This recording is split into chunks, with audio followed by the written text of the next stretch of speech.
Bonjour les cigales et bienvenue sur cette première vidéo de l'accro du budget. Aujourd'hui, j'avais envie de vous parler des 3 peurs qui vous empêchent de profiter de votre argent. Ça fait 3 ans que je blogue, que je donne des conseils pour mieux gérer son budget, que je fais des sessions de formation en ligne et de l'accompagnement individuel, et j'ai détecté les 3 principaux freins qui vous empêchaient de faire vos comptes. Alors, ces 3 principaux freins, vous allez peut-être vous reconnaître dans 1, 2, voire les 3, et je vais vous donner les techniques pour passer au-delà et mieux profiter de votre argent. Le premier frein, c'est la peur des chiffres. On entend « j'ai peur des chiffres, je ne sais pas faire, j'ai pas la bosse des maths, j'ai pas l'esprit logique, je suis fâchée avec les chiffres ». Alors, oui, effectivement, si vous êtes fâché avec les chiffres, ça va être un petit peu compliqué pour vous d'être expert comptable ou gestionnaire ou physicien, mathématicien. Par contre, pour faire un budget familial, l'addition, la soustraction, ça suffit. Il n'y a pas besoin d'avoir fait bac plus 5 en comptabilité ou en maths pour réussir à équilibrer son budget et arrêter de stresser pour son argent. Si vous savez vous servir d'un tableur comme Excel ou d'un logiciel ou d'une application ou même juste d'une calculatrice, vous arriverez à faire vos comptes et vous arriverez à savoir où vous en êtes financièrement. La deuxième crainte que vous avez, c'est celle de ne pas savoir faire. On ne vous a pas appris à faire vos comptes. Vous n'avez jamais trouvé de méthode, de marche à suivre, vous avez l'impression que c'est compliqué. Ça tombe bien, dites donc, vous êtes au bon endroit. Sur l'accro du budget, moi je vous donne tous les conseils, toutes les astuces pour commencer à faire vos comptes, pour y aller progressivement, sans vous prendre la tête, et acquérir une vraie méthode qui vous permette de savoir où vous en êtes.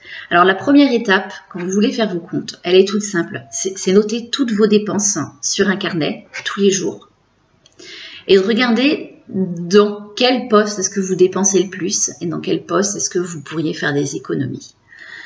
Ça, c'est la première étape, c'est se rendre compte de ce qu'on dépense au quotidien, le noter sur un carnet. La deuxième étape, ça va être de faire votre budget. Je vais vous mettre un lien vers un article de mon blog où je vous explique tout, étape par étape, pour faire votre budget. Pour vous rassurer, vous n'allez pas avoir besoin de rechercher 6 mois de relevé de compte. Un seul relevé de compte, ça suffit. Un seul. Vous allez identifier vos prélèvements obligatoires, vous allez identifier vos plus grosses charges et à partir de là, vous ferez votre budget.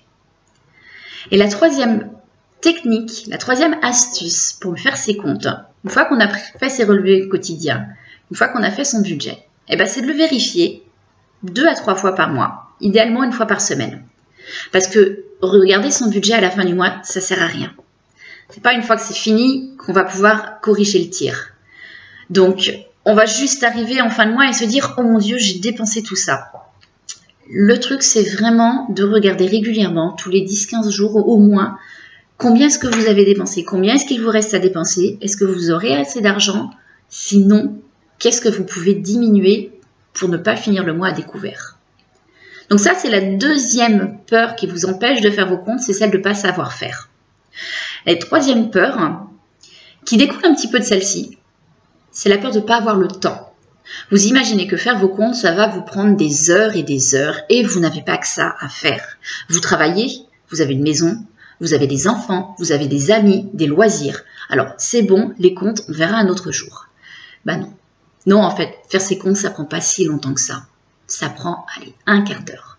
Nous, à la maison, on fait les comptes 1 fois par semaine. Tous les samedis midi ou tous les dimanches midi, quand les enfants sont à la sieste. Non, en fait, ils font plus de sieste, ils sont trop grands, je rêve là. Donc, tous les samedis midi ou les dimanches midi, après manger, on se pose avec un café devant nos comptes et on fait le point. C'est ce que j'appelle la pause café budget. Ça vous permet de savoir combien vous avez dépensé. Ça vous permet de savoir ce qu'il vous reste à dépenser, de voir ce que vous pouvez faire comme projet. Et ça vous prend maxi un quart d'heure, montre en main. Vous voyez, c'est pas très très long.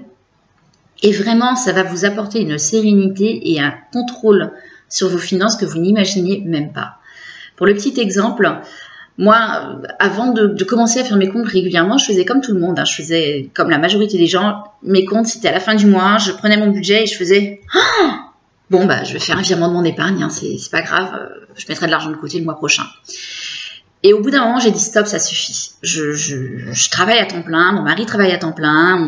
On devrait s'en sortir et on n'y arrive pas. » Donc, on a pris la décision de mettre ça en place, faire nos comptes toutes les semaines. Et puis, au bout d'1 an et demi, on s'est rendu compte que moi, je pouvais passer à mi-temps et diminuer mon salaire par 2 pour pouvoir plus profiter de la vie, pouvoir profiter de mes enfants qui sont encore un petit peu petits. Donc je suis passée à mi-temps. J'ai divisé mes revenus par 2. Et au bout d'un an, j'ai démissionné. Parce que entre-temps, j'ai monté mon entreprise, je me suis rendu compte des pistes d'économie qu'on pouvait faire. Et aujourd'hui, je mène la vie dont j'ai toujours rêvé sans stresser pour mon argent. Tout ça en apprenant une simple technique pour faire mes comptes et en prenant un quart d'heure dans ma semaine pour rééquilibrer mon budget. Ça vous tente pas? Donc je vous laisserai dans la fin de l'article des liens vers d'autres billets pour apprendre à mieux gérer votre budget, pour apprendre à faire votre budget. Et puis n'hésitez pas, laissez-moi un petit message si vous avez besoin de conseils et je serai ravie d'y répondre. Donc c'était Marina, l'accro du budget. Je vous retrouve sur le site accrodubudget.com et vous allez voir, faire vos comptes, c'est pas si chiant. À bientôt les cigales!